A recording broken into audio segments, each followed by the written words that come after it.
This video is going to highlight some of the specific tools within Panorama Solara that are available to you. So these are the customized sort of chatbots that have an additional level of training to them beyond just the general chat stream. However, once you launch a tool, then it begins to flow like the chat stream and works just like the rest of any time you engage with Solara. So today I am in our district account because that's where our custom tools live, and I want to be able to show those.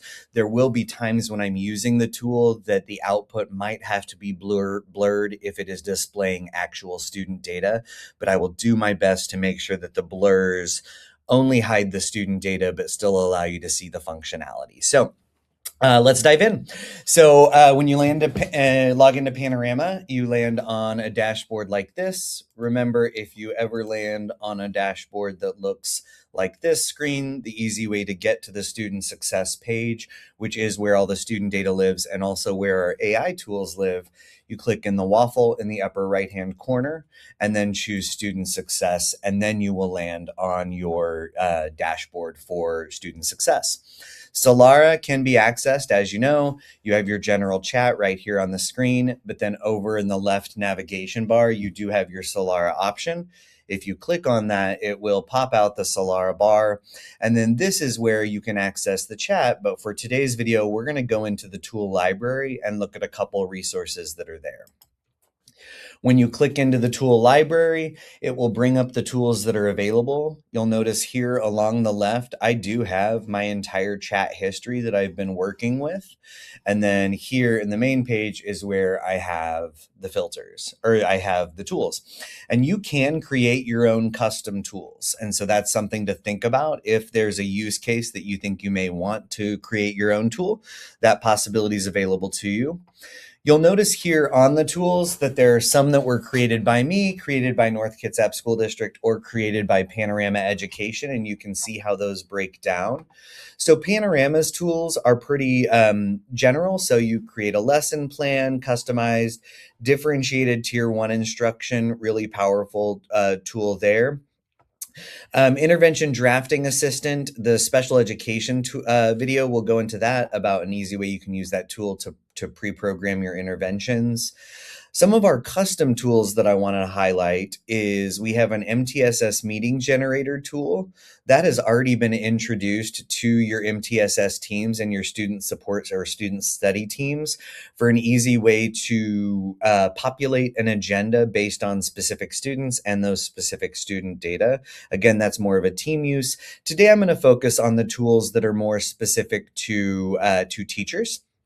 And so you'll notice coming down here, there you have some parent conference agendas, you have personalized attendance plan. The things I'm going to elevate are, first, we're going to look at strengths-based report card comments. So I know that only our elementary teachers have to do the report card comments, but I think that there's a lot of benefit in running this, even if you're at the secondary level, just to aid in your communication with families. Really simple way to run this. So if you click on the tool into strengths-based report card comments, it's going to pop up a couple fields. My fields may look a little different than yours just because I have access to the entire district. But first, I'm going to choose the school. So for purposes of this, I'm just going to choose one of our AI Lighthouse teachers classes.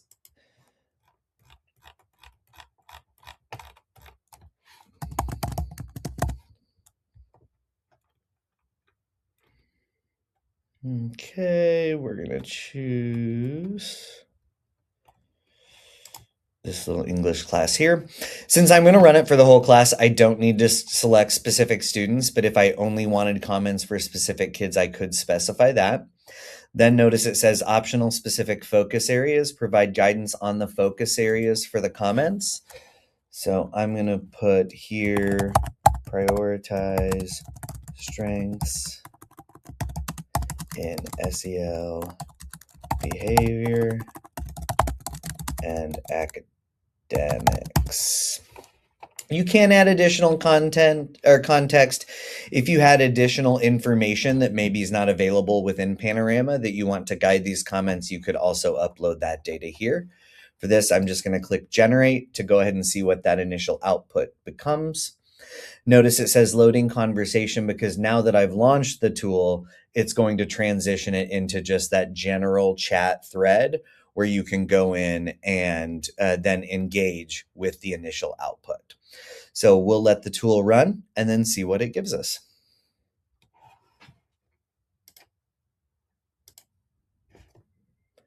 As you can see, it is done thinking and is now producing these comments for us. It's going student by student in the class, providing these comments, providing specific data tied to that student dashboard, and bringing forth those comments. And then obviously we do not accept what the AI tells us right off the bat. Now I would go through as the classroom teacher, see, does this get me on the road? Does this get me started? What do I need to add? What do I need to change? But then I have really nice place to start instead of starting from a completely blank canvas. And again, once it pushes these out, this is a chat thread that lives in my history. And so I can continue to engage in it with this. I can ask it to rewrite these based on specific information. I can ask it to rerun this with the additional information that I'm now providing. Again, now it becomes a collaborative process with me and the AI tool to fine tune to where I'm satisfied with the product that I've asked it for. And so again, this is the custom tool for strengths-based student report card comments. And so I could continue to engage in it with this. I'm going to bounce back into the tool library and look at another one.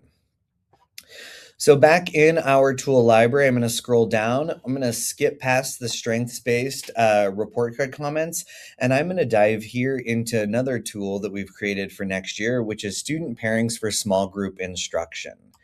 So with our focus on really trying to get our kids working collaboratively in small groupings, also as a way for the teacher to differentiate and the teacher to be able to be freed up to work with smaller groups of kids or individual kids, we wanted to create a tool that really helped make the process of thinking through those groupings easier on the teacher.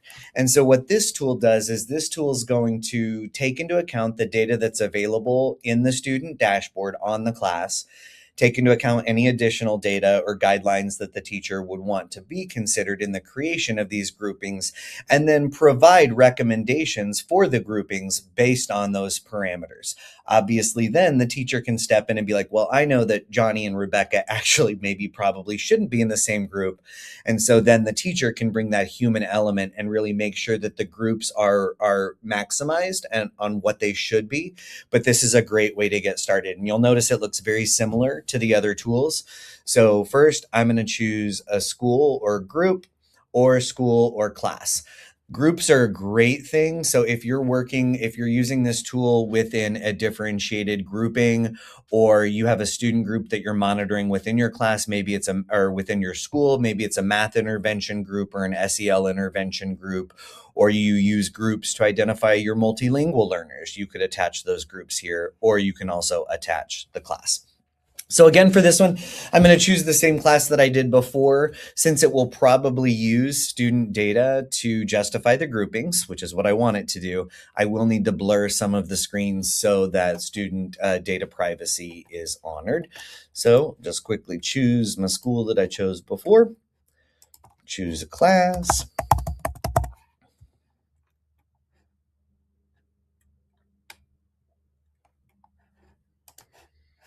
Got my class. I don't need to choose students because I want it to be everyone. Briefly describe the instructional goal or outcome for the learning activity. Make sure you fill this out, and the more details you provide here, the more specific it can be in the grouping designations. So for this, I'm going to say students will work collaboratively to analyze the theme in To Kill a Mockingbird. What considerations should be given? I want considerations to be given based on literacy levels and SEL and student well-being strengths. So again, I'm wanting it to really make sure that it's purposeful in thinking about where the students are functioning in regards to their literacy, and then also in regards to their SEL and student well-beings, because now the system will purposefully ensure a balanced spread based on what's going to maximize the efficiency of the group. You can also provide any additional context or guidance. And as always, if you have additional data you'd like for it to consider, or guidelines or frameworks, you can attach those there. I'm going to go ahead and click generate. Again, once I do that, it's going to run the tool, and then it will transition into the chat screen where I can engage with the tool.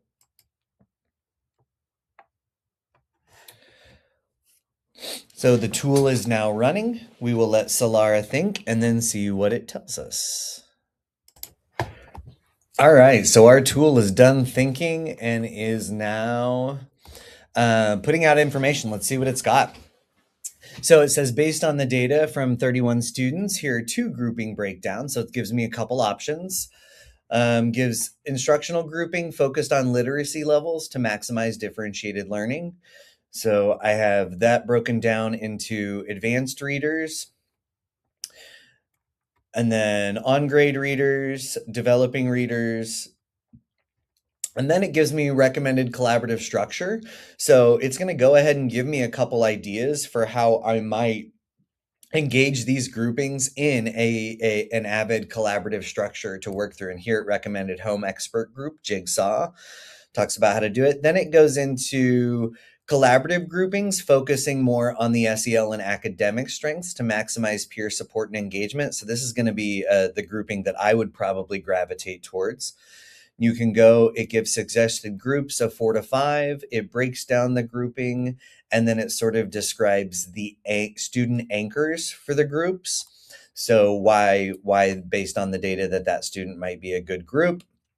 And then it also gave me another recommended collaborative structure. And keep in mind, this is just the initial output. And so now I can engage with it and go further. The last thing I want to look at for this video is just how you can go ahead and create your own custom tool if you like. So to do that, you'd come over here to create custom tool. And then the setup's going to look very similar. I do love now that they have this guide that you can view that will walk you through the process.